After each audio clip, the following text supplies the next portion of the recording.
Hello everyone and नमस्ते। आप सभी का एक बार फिर से स्वागत है आपके अपने चैनल रूहानी किस्से में। तो कैसे हैं आप सब? आशा करती हूँ आप सभी लोग अपने अपने जीवन में मस्त, खुश, स्वस्थ और व्यस्त होंगे। आप सभी से कहना चाहती हूँ कि कल मैंने स्टोरी पोस्ट नहीं की, उसके लिए रियली सॉरी, क्योंकि मेरी तबीयत अच्छी नहीं थी और मुझे बहुत ज़्यादा कोल्ड और कफ हो गया था, जिसकी वजह से मेरी आवाज़ ही नहीं निकल रही थी। तो मैंने सोची कि आप लोगों को क्यों मैं बुरी आवाज़ में स्टोरी सुनाऊं। तो उसके लिए मैं आप सभी लोगों से दिल से सॉरी कहना चाहती हूँ और आप सभी मुझे अपना प्यार ऐसे ही देते रहें, मेरी स्टोरी सुनते रहें, कमेंट करें, लाइक करें, मुझे बहुत अच्छा लगता है। तो आज आप सभी के लिए एक और स्टोरी लेकर आ गई हूँ आप सभी को सुनाने।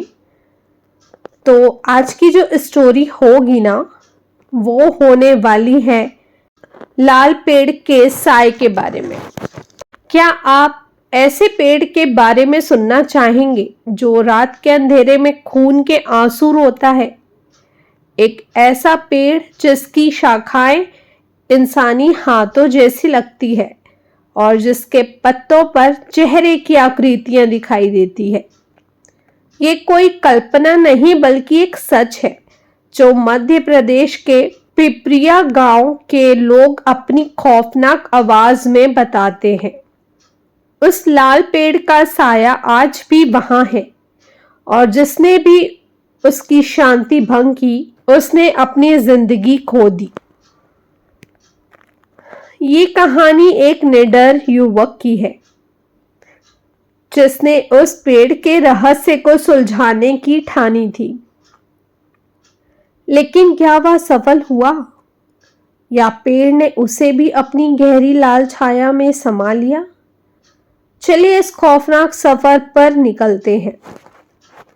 लेकिन हर बार की तरह आप सभी से इस बार भी गुजारिश करना चाहती हूँ कि अगर अब तक आप लोगों ने रूहानी किस्से मेरे चैनल को सब्सक्राइब नहीं किया है तो प्लीज़ उसे सब्सक्राइब कर लें और साथ ही बेल नोटिफिकेशन ऑन करना ना भूलिएगा, ताकि मेरे चैनल पर कोई भी स्टोरी पोस्ट होने से आप सभी के पास नोटिफिकेशन आ जाए। तो चलिए कहानी शुरू करते हैं। मध्य प्रदेश के एक छोटे से गांव पिपरिया की एक डरावनी मान्यता थी कि गांव के बाहरी इलाके में खड़ा लाल रंग का पेड़, विशाल पीपल का पेड़, रात के समय खून के आंसू रोता था। इसे गांव वाले लाल पेड़ का साया कहते थे। मान्यता थी कि जो भी उस पेड़ के पास रात में गया वह या तो कभी वापस नहीं लौटा या लौटा तो उसकी हालत इतनी खराब हो गई कि वह कभी सामान्य जीवन नहीं जी पाया। कहानी शुरू होती है गांव के एक युवा लड़के अजय से। अजय एक जिज्ञासु और निडर लड़का था जो शहर से पढ़ाई खत्म करके कुछ समय के लिए गांव आया था। उसने गांव के लोगों से इस लाल पेड़ की कहानी सुनी, लेकिन उसने इसे एक अंधविश्वास समझा। वह विज्ञान का छात्र था और ऐसी बातों पर यकीन नहीं करता था।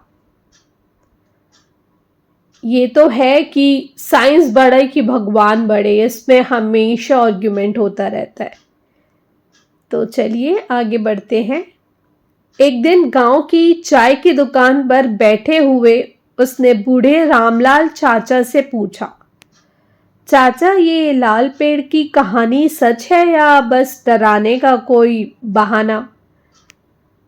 रामलाल चाचा ने ठंडी सांसें लेते हुए कहा, बेटा हमने खुद उस पेड़ के पास अजीब घटनाएं देखी है, रात को उसके पास मत जाना। अजय ने ये बात हंसकर टाल दी। उसने फैसला किया कि वह खुद वहां जाकर सच्चाई का पता लगाएगा।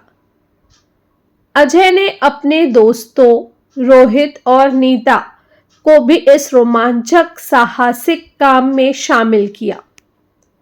तीनों ने रात के 12 बजे उस पेड़ तक जाने की योजना बनाई। गांव के लोग जब सो चुके थे तब वे तीनों टॉर्च लेकर पेड़ की ओर चल पड़े। जैसे जैसे वे पेड़ के पास पहुंचे, हवा ठंडी और भारी लगने लगी। टॉर्च की रोशनी भी फीकी पड़ रही थी। पेड़ के पास पहुंचते ही एक अजीब सी गंध ने उन्हें घेर लिया। लाल पेड़ वाकई अजीब लग रहा था। उसकी टहनियां इंसानी हाथों जैसी लग रही थी और पत्तों पर मानो चेहरों की आकृति उभर आई थी। जैसे ही अजय ने पेड़ को छुआ, चारों ओर से एक गूंजती हुई आवाज सुनाई दी, तुमने मेरी शांति भंग की है। नीता ने डर कर अजय का हाथ पकड़ लिया। अचानक पेड़ की शाखाएं हरकतें करने लगी, जैसे वे जीवित हो। एक शाखा ने रोहित को खींचने की कोशिश की, लेकिन अजय ने उसे बचा लिया। नीता ने देखा कि पेड़ की जड़ें धीरे धीरे जमीन से बाहर आ रही थी और उनके चारों ओर घेरे बना रही थी। तभी पेड़ की चोटी से खून की धाराएं गिरने लगी। रोहित चिल्लाया, यहां से भागो जल्दी। वे जैसे तैसे पेड़ से भागकर गांव लौट आए। अगली सुबह अजय ने गांव के पुराने दस्तावेज खंगाले। उसे पता चला कि वह पेड़ करीब 100 साल पुराना है और इसके नीचे एक तांत्रिक को जिंदा गाड़ा गया था। तांत्रिक ने मरते वक्त शाप दिया था कि जो कोई भी उसकी शांति भंग करे, वहां उसकी आत्मा का शिकार होगा। अजय और उसके दोस्तों ने फैसला किया कि वे इस साइज का अंत करेंगे। वे गांव के पुजारी के पास गए, जिन्होंने उन्हें एक विशेष यज्ञ करने की सलाह दी।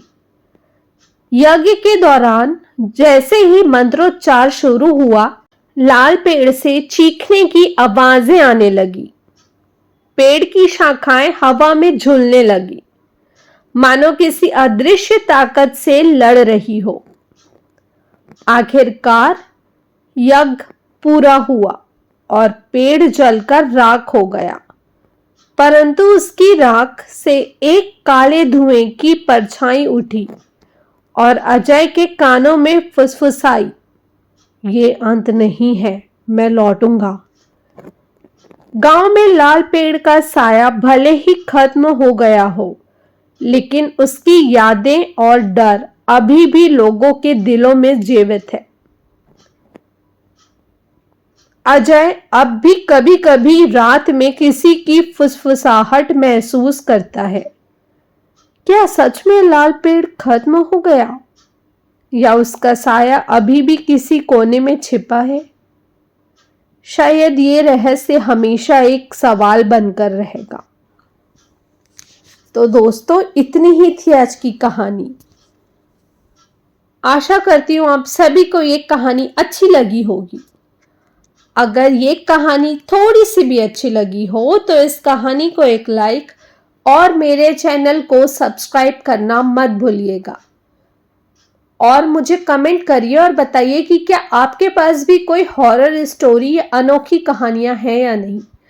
अगर हाँ, तो आप सभी मुझसे इंस्टाग्राम के थ्रू कनेक्ट कर सकते हैं। मेरे इंस्टाग्राम के पेज का लिंक मेरे यूट्यूब चैनल के डिस्क्रिप्शन में मेंशन है और मैंने कमेंट बॉक्स में भी पिन कर दिया है। तो चलिए, आप सभी लोगों से कल फिर से मुलाकात होगी एक और कहानी के साथ, एक और किस्से के साथ। तब तक के लिए bye bye, take care and thank you for watching.